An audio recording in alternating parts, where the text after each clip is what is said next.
Next slide.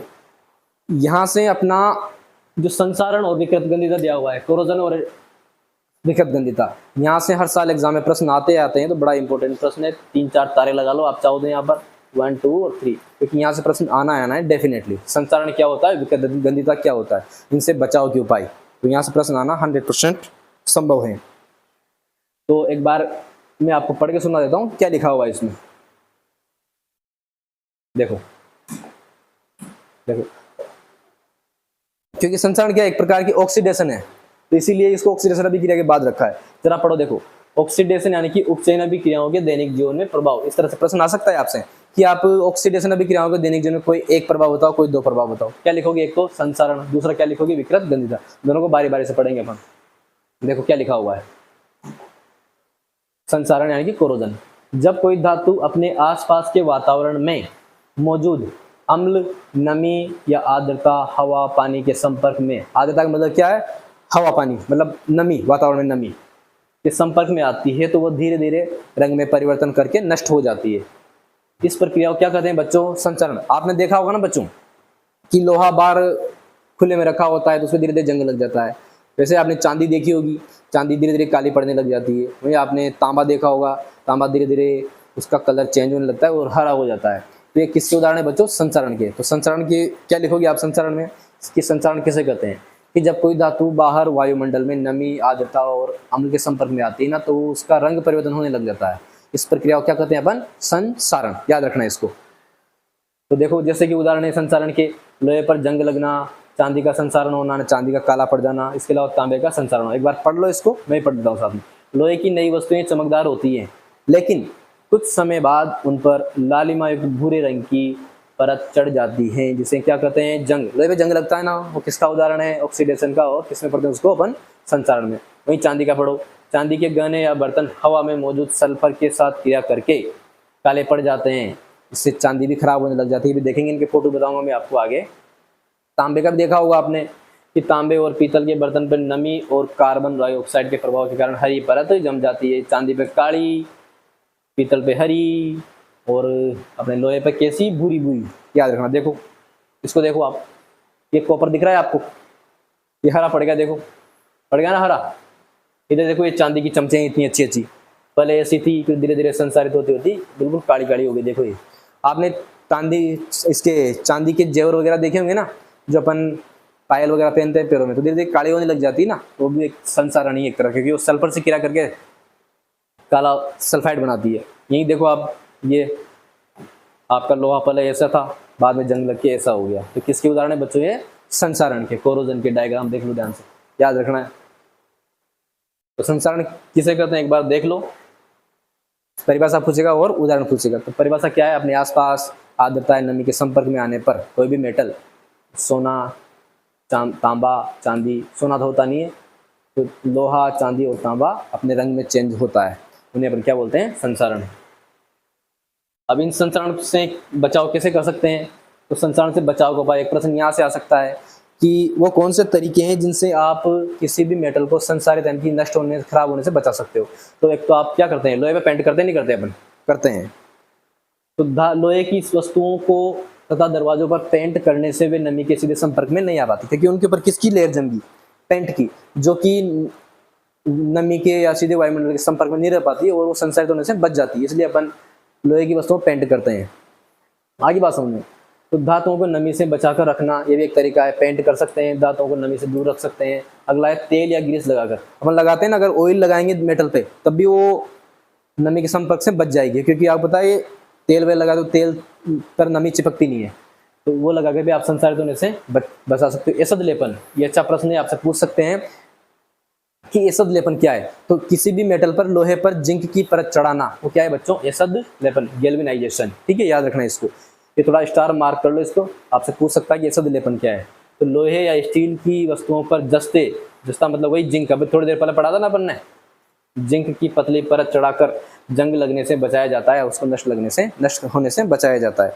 इसे अपन क्या कहते हैं, एसद लेपन या गैल्वेनाइजेशन। तो संसारण से बचाव के ये तीनों तरीके याद रखना अपन आप, एक तो पेंट करना, दूसरा तेल या ग्रीस लगाना, तीसरा एसद लेपन या फिर गैल्वेनाइजेशन, जिसे अपन जिंक की परत चढ़ाते हैं।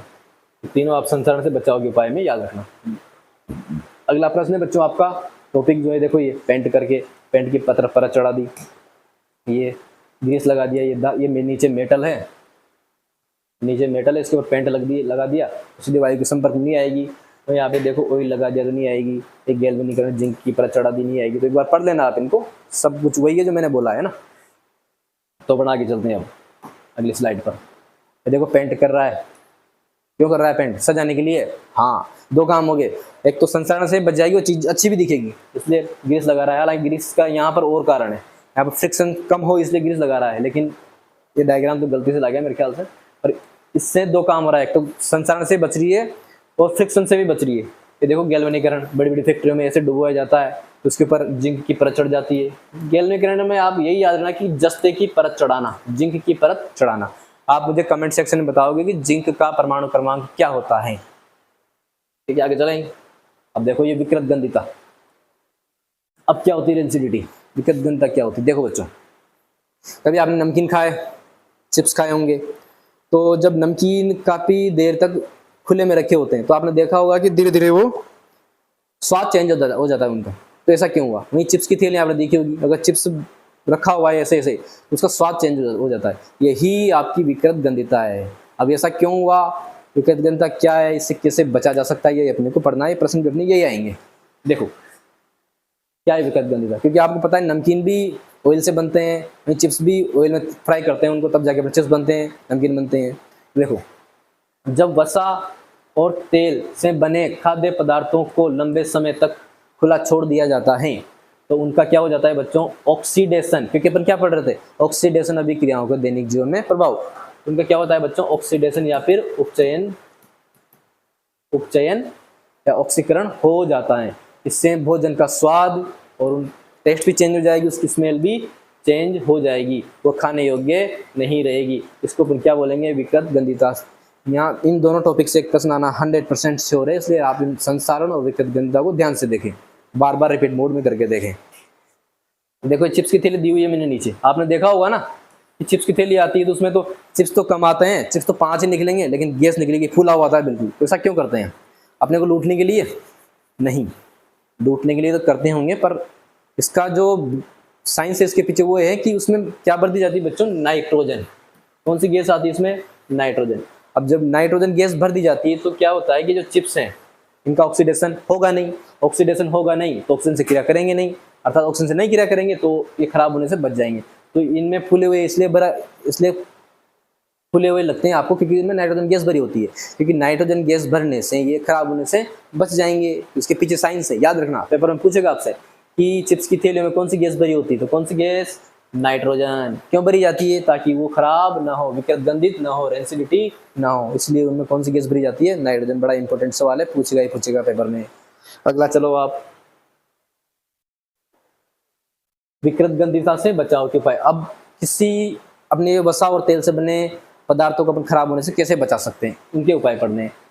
एंटीऑक्सीडेंट, यानी कि ऐसे पदार्थ मिला, एंटी मतलब विपरीत, ऑक्सीडेंट मतलब ऑक्सीजन, ऐसे पदार्थ मिलाएं अपन उसमें कि जो ऑक्सीजन से क्रिया न करने दे, अर्थात एंटीऑक्सीडेंट है, अर्थात विपरीत है, ऑक्सीजन से क्रिया करने से रोकें, ऑक्सीजन को उस खाने की चीज से क्रिया करने से रोकें। इसे अपन क्या, उन पदार्थों को क्या बोलते हैं बच्चों, एंटीऑक्सीडेंट का उपयोग, उन्हें क्या बोलते हैं अपन, एक एंटीऑक्सीडेंट। पढ़ो जरा क्या लिखा हुआ है इसमें, प्रतिऑक्सीकारक अर्थात एंटीऑक्सीडेंट का उपयोग, अर्थात उनमें अपन एंटीऑक्सीडेंट पदार्थ मिला सकते हैं। वायुरोधी, आपने देखा होगा ना, अगर अपन किसी भी खाद्य पदार्थ को बिल्कुल टाइट रखेंगे, वायुरोधी बर्तन में रखेंगे तो खराब नहीं होगा वो, क्योंकि वहां ऑक्सीजन से क्रिया नहीं करेगा वो। तो एयर टाइट बर्तन में रख दें उसको, एंटीऑक्सीडेंट पदार्थ मिला दें, नाइट्रोजन गैस, ये वाला याद रखना है आपको, यही पूछेगा पेपर में। बिल्कुल तारा मार कर दो आप, यहाँ पे 3-4 बार तारा लगा दो, मन में आइज में तारा लगा दो, मार कर लो कि इंपॉर्टेंट है, पेपर में प्रश्न आना है, डेफिनेटली आना है यहाँ से कि नाइट्रोजन गैस का प्रयोग चिप्स बनाने वाली कंपनियां चिप्स के पैकेट्स से ऑक्सीजन हटाकर उसमें नाइट्रोजन गैस भर देती हैं, ताकि चिप्स का क्या ना हो बच्चों, उपचयन यानी कि ऑक्सीडेशन ना हो, अर्थात ऑक्सीजन से विक्रिया ना हो। तो कौन सी गैस भरी जाती है चिप्स की थैलियों में, नाइट्रोजन। क्यों भरी जाती है, क्योंकि ये नाइट्रोजन उनसे